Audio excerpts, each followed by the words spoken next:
जाते हैं, न जाने कौन से गुण पर दयानिधि रिझ जाते हैं।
ग्रंथ कहते हैं यही हरि भक्त गाते हैं, न जाने कौन से गुण पर।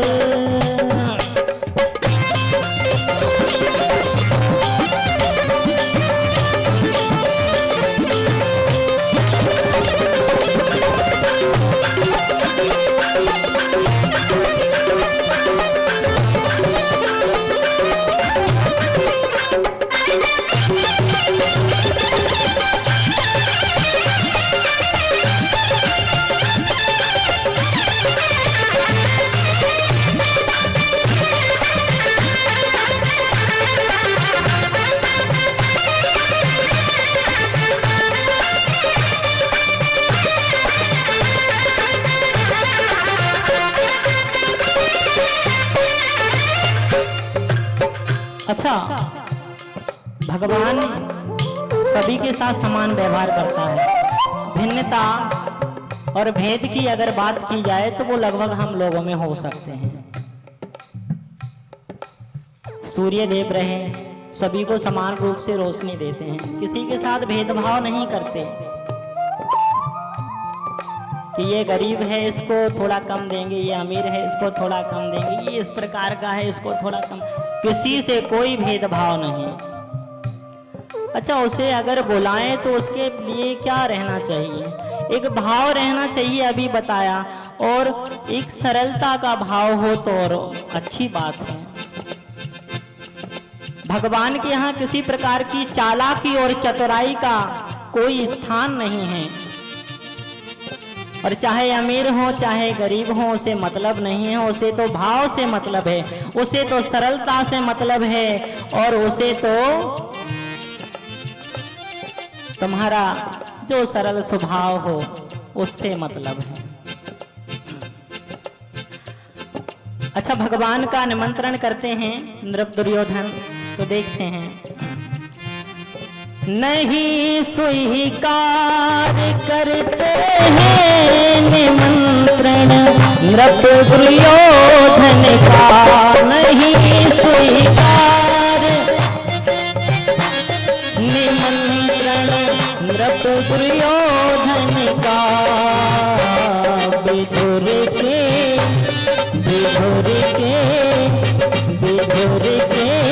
घर पहुँच करके, अब देखो प्रभु की महिमा। नृप दुर्योधन का जो निमंत्रण रहा उसे स्वीकार नहीं किया, उसमें भाव कुछ और होगा। नहीं स्वीकार करते हैं निमंत्रण नृप दुर्योधन का, नहीं स्वीकार करते हैं निमंत्रण नृप दुर्योधन का। और देखो आगे, और विधुर के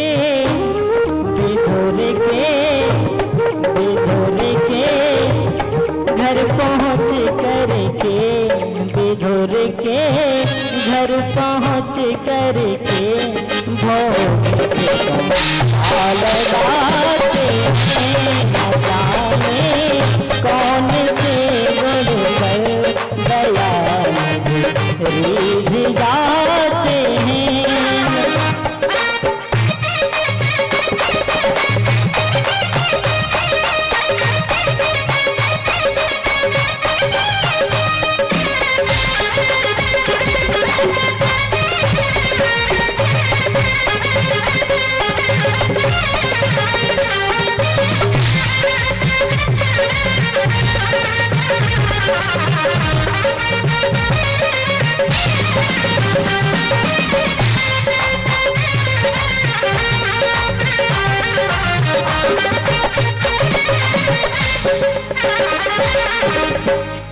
अच्छा, गोपियों की करण पुकार। गोपियां भी ब्रह वेदना में भगवान श्री कृष्ण के आने की प्रतीक्षा में तमाम प्रकार से उन्हें उलाहने दे रही हैं, लेकिन उनकी वेदना का भी उन पे कोई ये नहीं कहा जा सकता असर नहीं पड़ा। असर तो पड़ा, क्योंकि परमात्मा है, सब जानता है। तब तो उन्होंने कहा ही कि आज कुछ बात है शाम में कि रोना आया। उद्धव, मुझे रोना आ रहा है। अब रोना किस बात पे आ रहा है? क्योंकि प्रभु है, सबकी सुनते हैं और सबकी वाले हैं, सुनना पड़ेगी। बस हमें लगता है कि हमारी नहीं सुनी, लेकिन एक समय आएगा और जब आएगा समय तब वो सुनेगा। लेकिन समय तो आने दो। एक रेस्ट एश्योर्ड वाली टेंडेंसी को थोड़ा क्रिएट करें, थोड़ा सब्र तो रखें। वो आएगा और जरूर आएगा, क्योंकि भगवान के यहाँ सबको प्राथमिकता मिलती है। तो गोपियां भी ब्रह वेदना से बिछड़न पे भगवान श्री कृष्ण के न आने से थोड़ा व्याकुलता में भगवान को याद करती हैं और बुलाती हैं, लेकिन फिर भी मेरे कृष्ण का कोई लीला होगी और नहीं आते हैं। न आए मधुपुरी से गोपियों की दुख व्यथा सुनकर, न आए मधुपुरी से गोपियों की दुख व्यथा सुनकर, न आए मधुपुरी से गोपियों की दुख व्यथा सुनकर, न आए मधुपुरी से गोपियों की दुख व्यथा सुनकर। अच्छा, कब आए भगवान? और द्रौपदी की सुन करुण पुकार, द्रौपदी की सुन करुण पुकार, प्रभु चले आते हैं, न जाने कौन से गुण पर दयानिधि गाते हैं, न जाने कौन से गुण पर दयानिधि रीझ जाते हैं, न जाने कौन से गुण पर दयानिधि रीझ जाते हैं, न जाने न जाने न जाने कौन से गुण पर दयानिधि रीझ जाते हैं, न जाने कौन से गुण पर दयानिधि रीझ जाते हैं।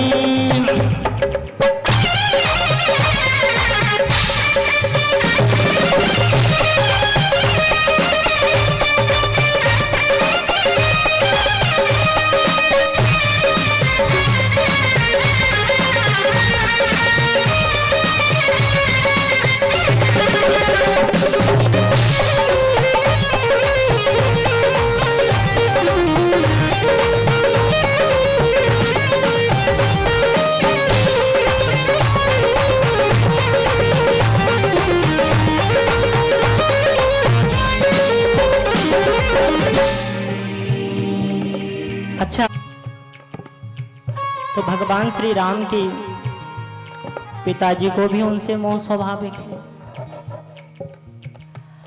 और जब इन्हें वन गमन किया, पिता ने बहुत रोकने का प्रयास किया, तमाम विलाप किया। पिताश्री के विलाप पर अब कैसे क्या, नियम तो नियम रहते हैं, लीला तो लीला रहती है।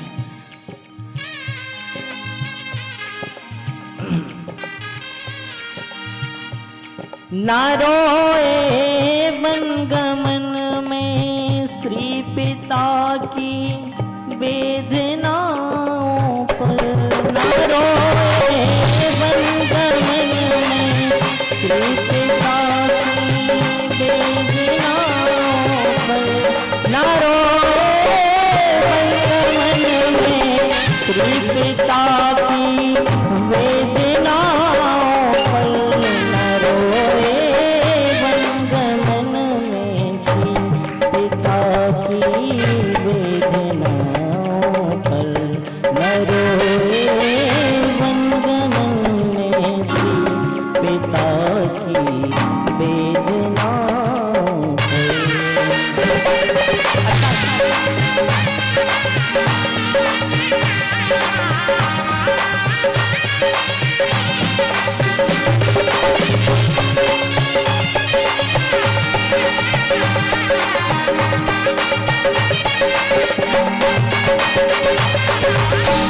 अच्छा, भगवान ने कब आंसू बहाए?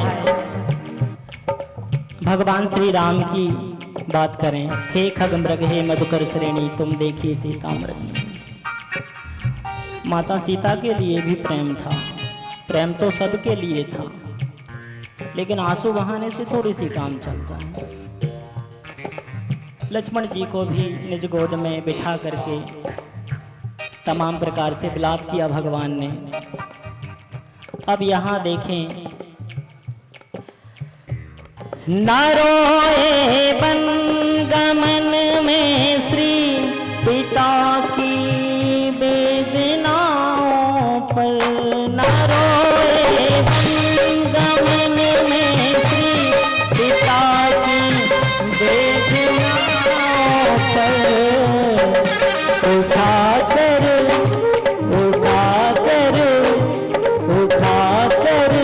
गीध को निज गोद में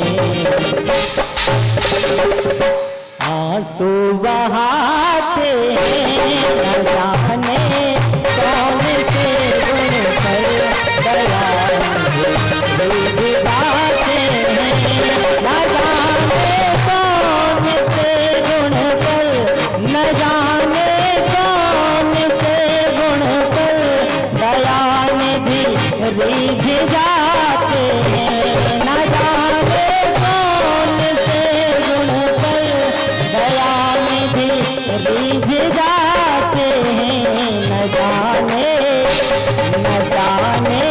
कौन से गुण पर दयानिधि रिझ जाते हैं, जाने कौन से गुण पर दयानिधि रिझ जाते हैं।